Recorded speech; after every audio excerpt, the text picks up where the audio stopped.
Assalamualaikum warahmatullahi wabarakatuh. Selamat datang di JJ Jam-Jam Mistis. Bersama saya Andri Wardani dan saya Sestra Permana. Bersiaplah merasakan jam-jam mistis bersama kami.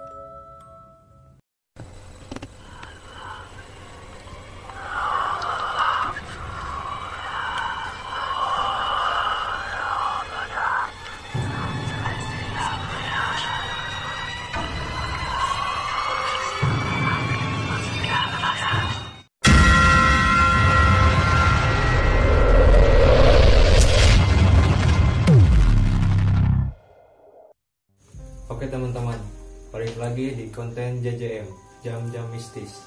Hari ini saya kembali lagi ke GI, karena di GI banyak orang-orang yang pernah mengalami kisah mistis. Sekarang hari ini saya bersama Kang siapa? Dwi. Kang Dwi. Nah, Kang Dwi ini salah satu anggota dari GI ya Kang ya? Ya. Hari ini mau cerita mistis di gunung mana Kang? Di Gunung Ciremai lah, di Gunung Ciremai. Gunung Ciremai. Pendakiannya kapan tuh? Pendakiannya sekitar 4 tahun yang lalu. Tahun yang lalu. Dalam rangka apa? Dalam rangka main iseng-iseng doang gitu. iseng-iseng lah. Jadi lagi libur panjang kan waktu itu. Lagi libur sekitar 3 hari, Jumat, Sabtu, Minggu. Kebetulan tanggal merah. Nah, di antara kita bertujuh kebanyakan pada kerja. Nah, jadi bisa naik gunungnya pas pada libur. Kebetulan waktu itu pada libur. Nah, berangkatnya jadi 7 orang ceritanya. 7 orang berangkatnya. Itu cowok semua apa ada ceweknya? Ada ceweknya.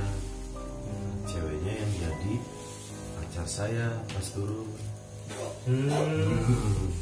Nah, gitu. Oke. Nah, 4 tahun yang lalu kira-kira kan ini hari dari berangkat hari Jumat atau Jumat malam. Jumat malam. Berangkat Jumat malam sampai sana subuh. Sabtu subuh sekitar jam 5 lah.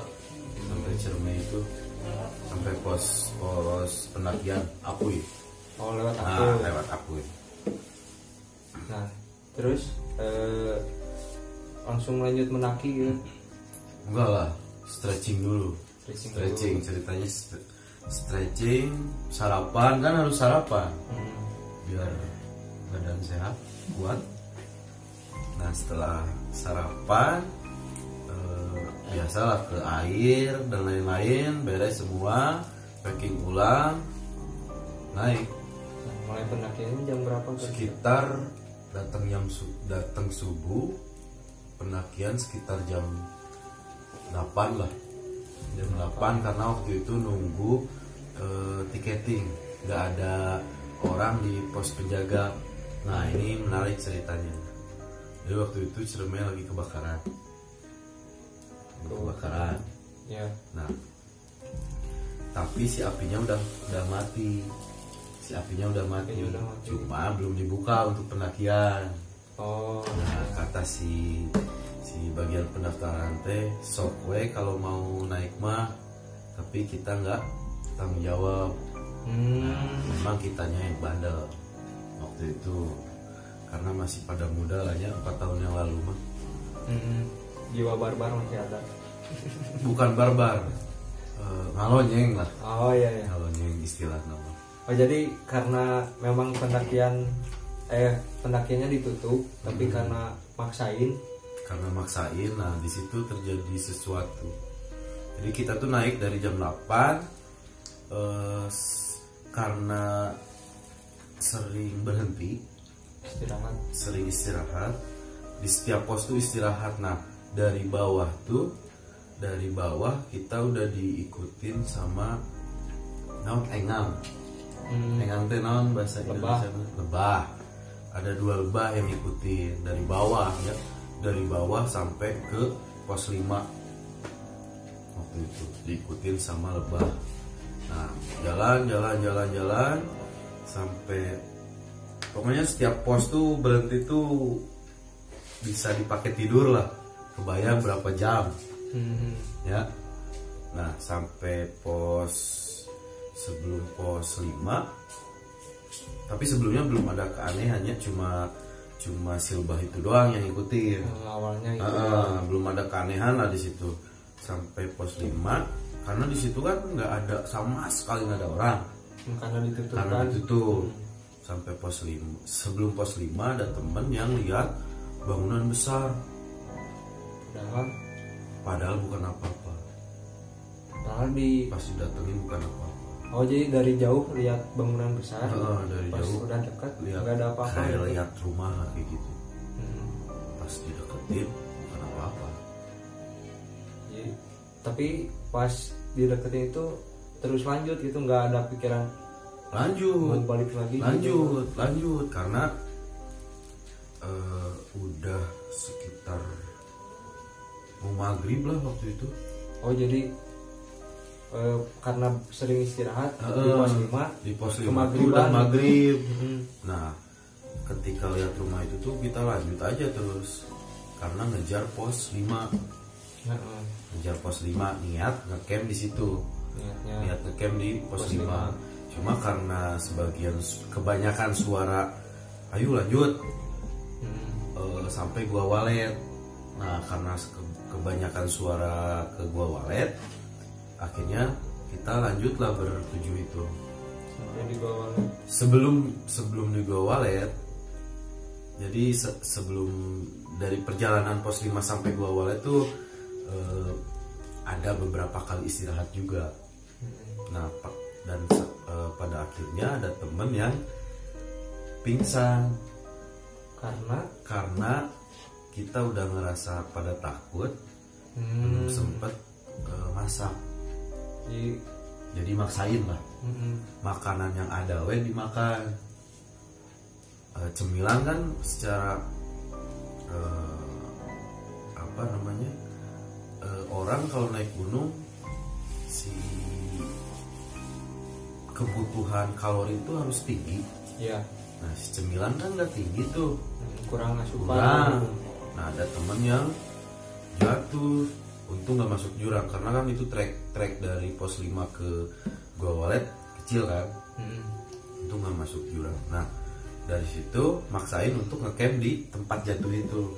Jadi udah bikin camp di situ. Nah, dari bertujuh itu kita ngecamp dan ngebongkar tenda yang kapasitas 4 karena cukupnya cuma tenda yang kapasitas 4. Nggak cukup bikin Nggak tenda cukup lagi. bikin tenda 2, nggak cukup.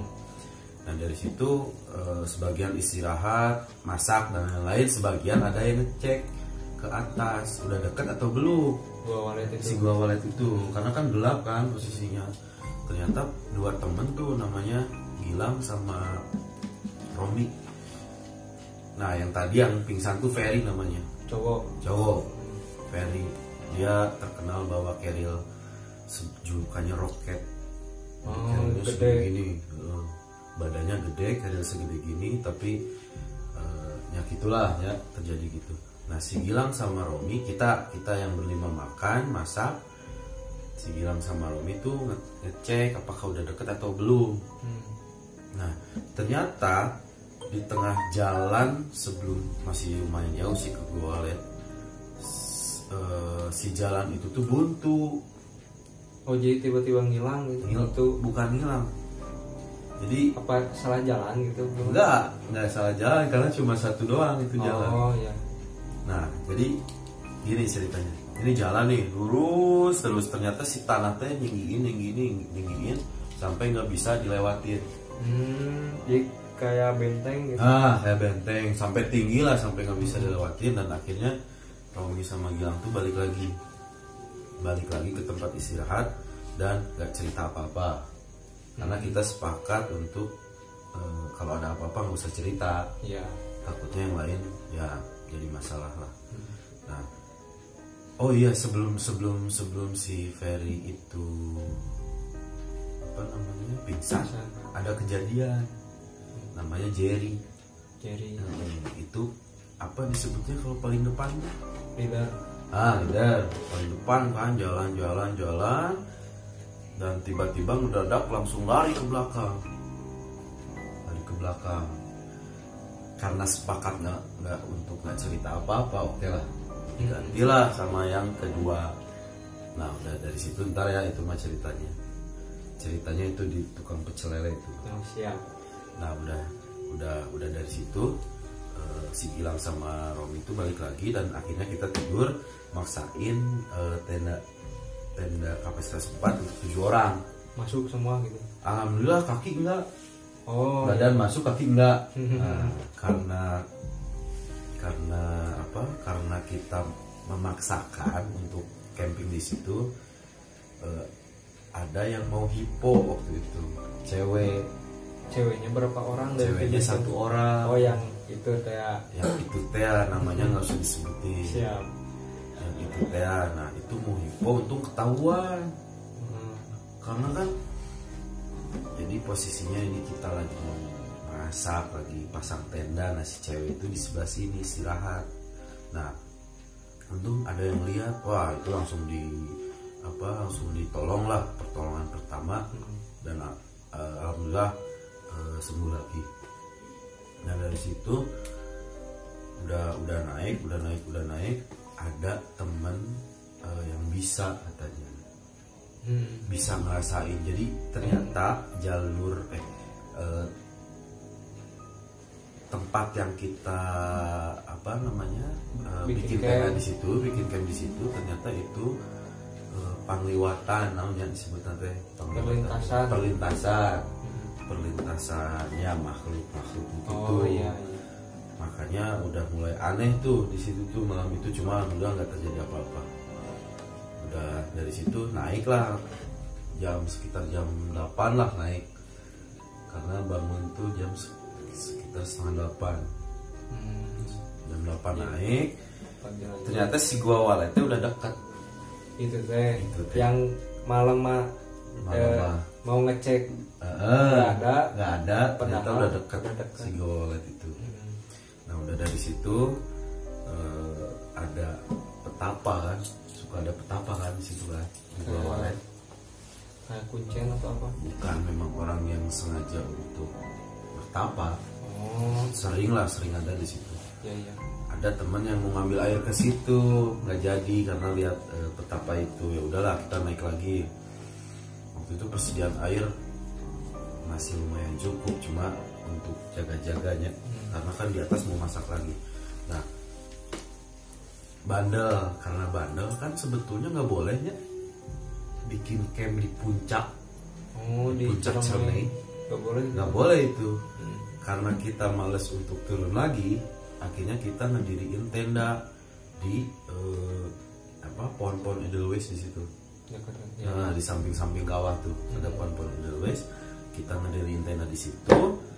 Udah oke, sampai situ tuh sekitar jam masih siang lah, lupa lagi jamnya.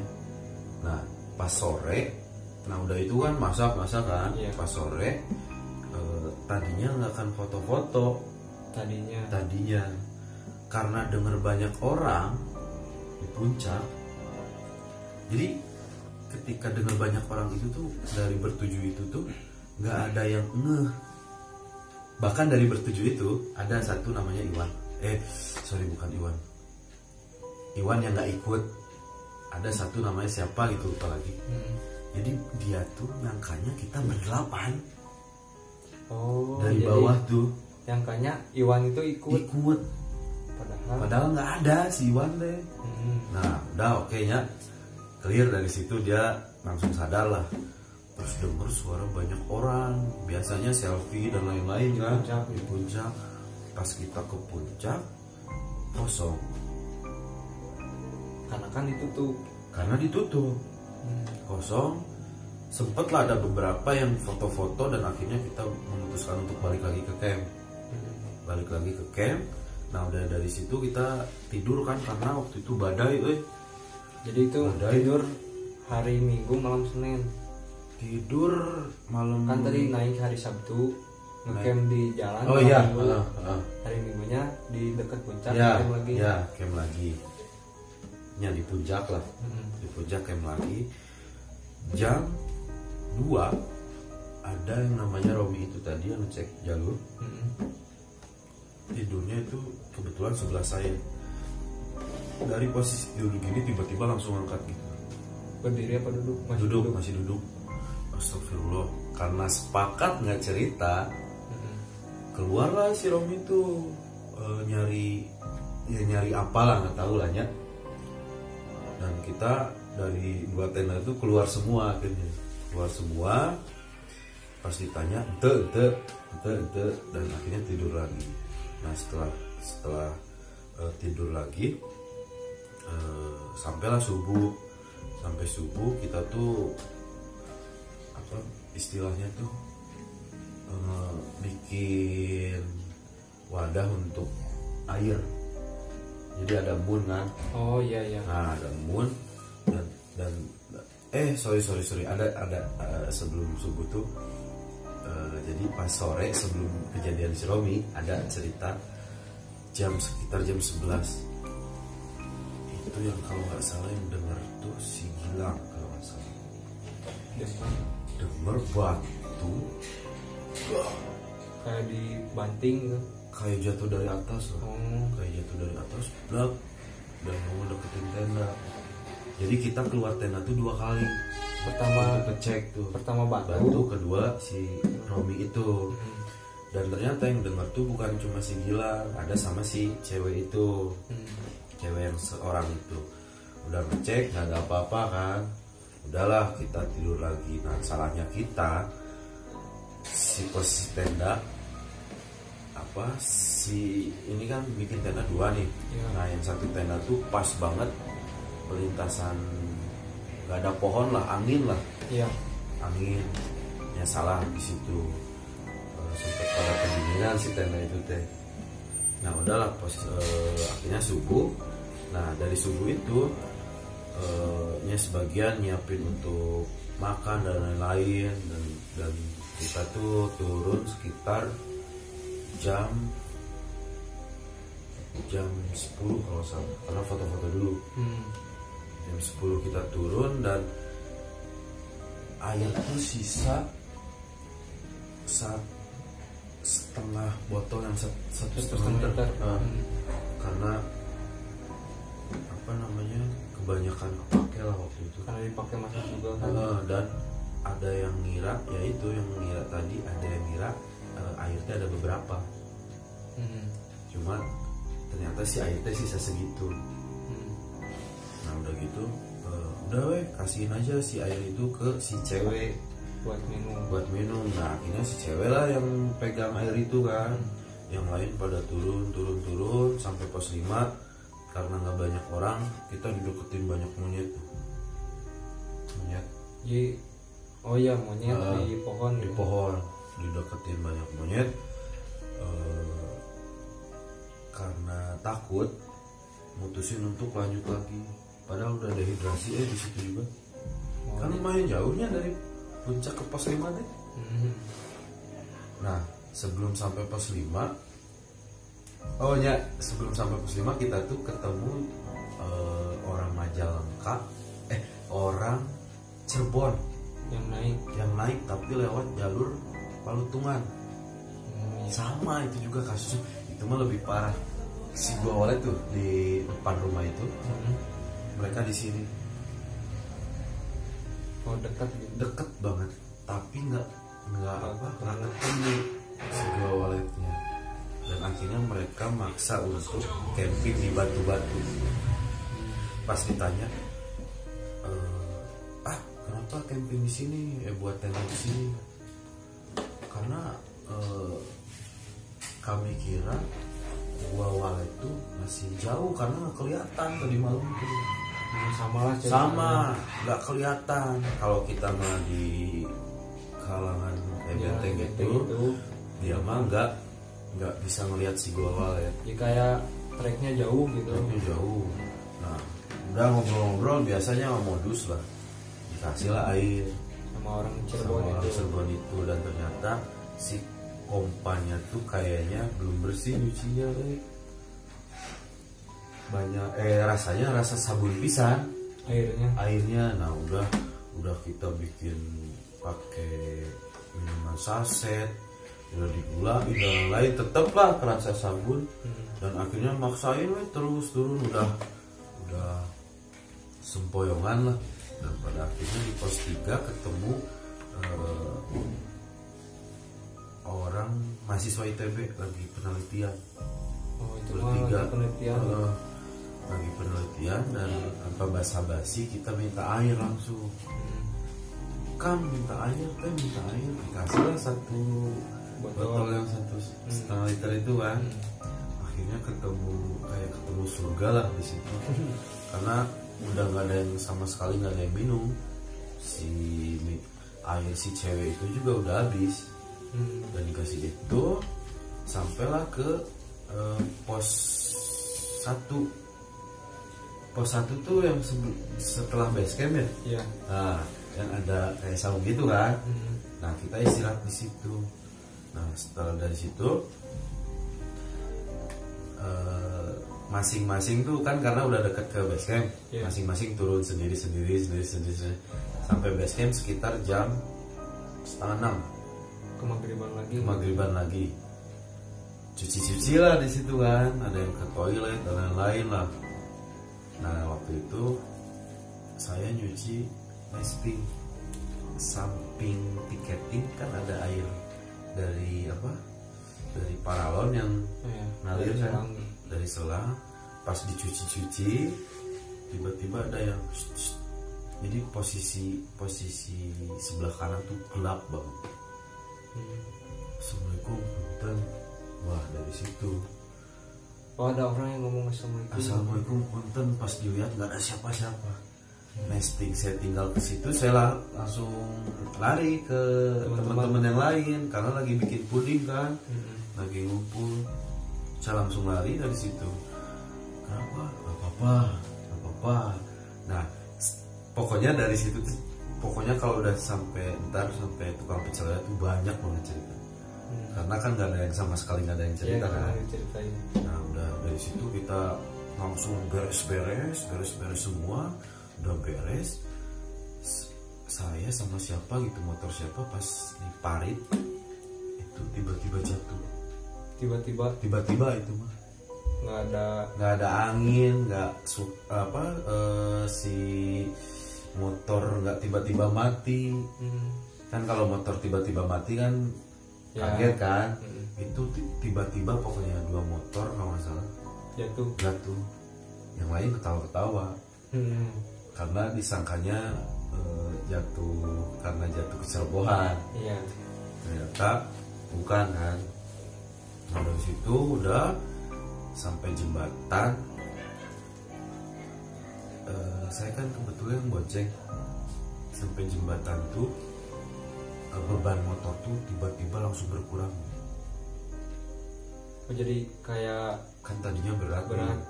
Sampai jembatan, setelah jembatan beban motor berkurang. Kayak ada yang turun gitu. Kayak ada yang turun. Nah, udah dari situ pengen cepet-cepet sampai jalan, temu tukang pecel lele. Nah, di situ cerita dimulai semuanya diceritain semuanya. Pertama, si Jerry itu yang tadi balik lagi itu lihat, dia nggak jelas lihat mukanya, cuma ada orang yang duduk di ranting segede gini, pakai kebaya putih, atas putih, terus bawahnya batik kalau salah, kayak pengantin gitu. Langsung lari kan dia, sampai sobek lah, kena akar. Itu pertama. Terus yang kedua, yang jalur itu yang kita camping itu, ternyata di situ kan jalur apa tadi namanya, perlintasan. Nah, ternyata ada temen yang ngerasain, dan malam itu dia nggak bisa tidur karena ngerasain, nggak mau cerita apapun. Nah, yang dirasainnya apa? Dia ngeliat sosok lah, dia nggak mau nyeritain juga sosoknya kayak gimana.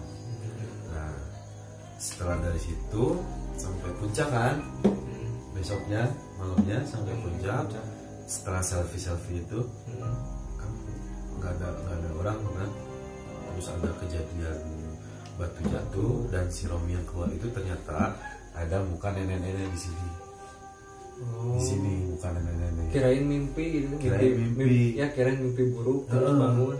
Dia tuh belum 100% tidur. Masih maksain tidur. Pas buka mata di sini nenek-nenek.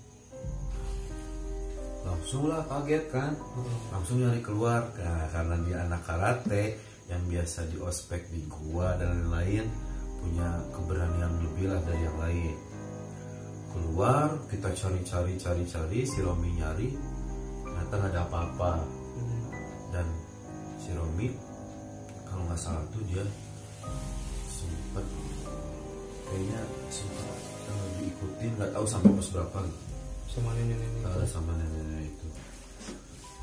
Kalau dengar cerita yang lain ternyata memang ada nenek di puncak. Oh jadi yang lain emang ada yang lihat gitu. Tapi kelompok lain yang cerita di sosial media. Oh iya. Ternyata memang benar ada nenek. Mitosnya mitosnya. Nah udah dari situ kita turun kan. Nah di pos 4 ada siapa ya namanya waktu itu si Gilang atau siapa gitu, lihat orang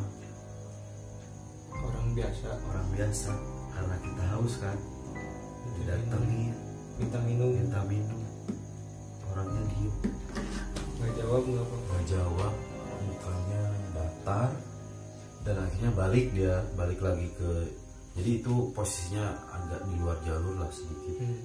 Balik lagi sampai pos 3, ketemu orang kan, alhamdulillah ada orang yang peneliti itu.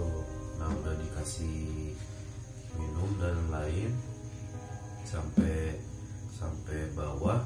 Ternyata di base camp bukan cuma saya yang lihat, yang ngerasain. Yang tadi ada asap gitu. Ternyata ada beberapa yang dijailin juga, termasuk di WC-nya. Jailin kayak gimana, suara sama gitu atau ada penampakan lain? Suara sih.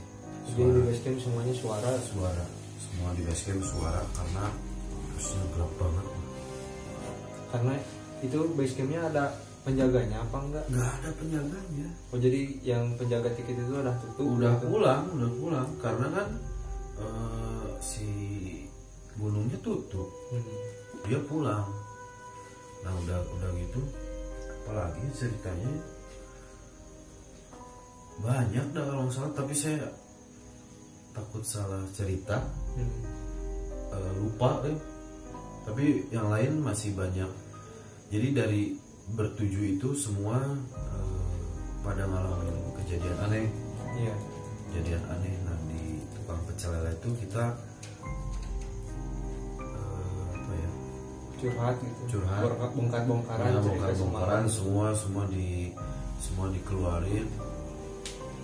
Yang ada lihat nggak tahu itu monyet beneran atau jadi-jadian ya, tapi itu monyet gede banget warna abu.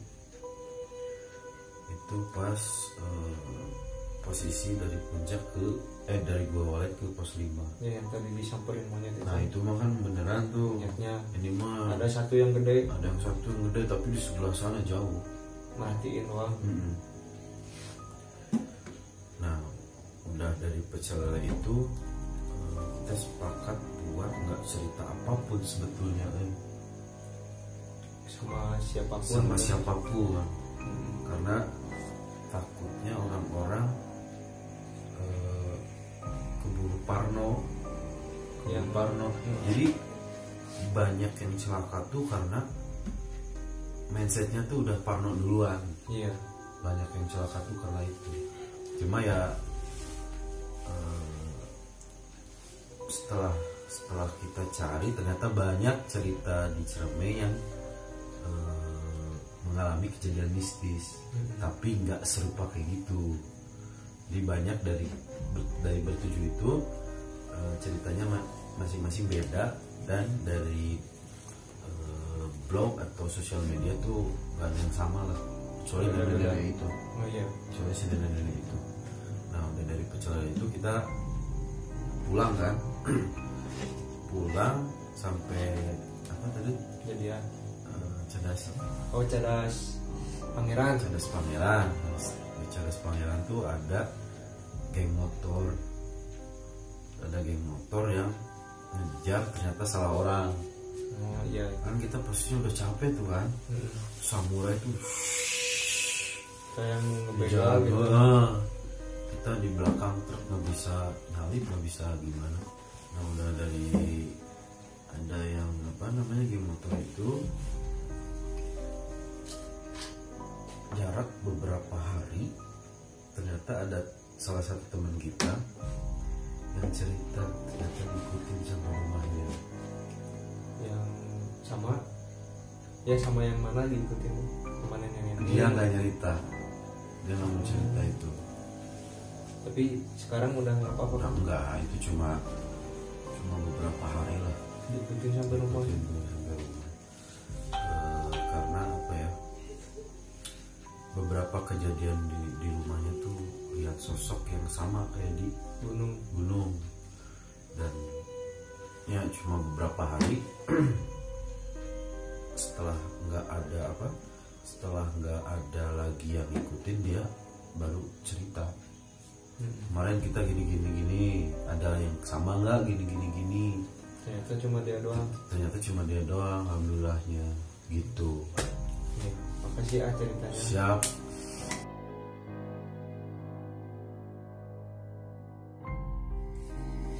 Oke teman-teman, itu tadi cerita dari Kang Dwi.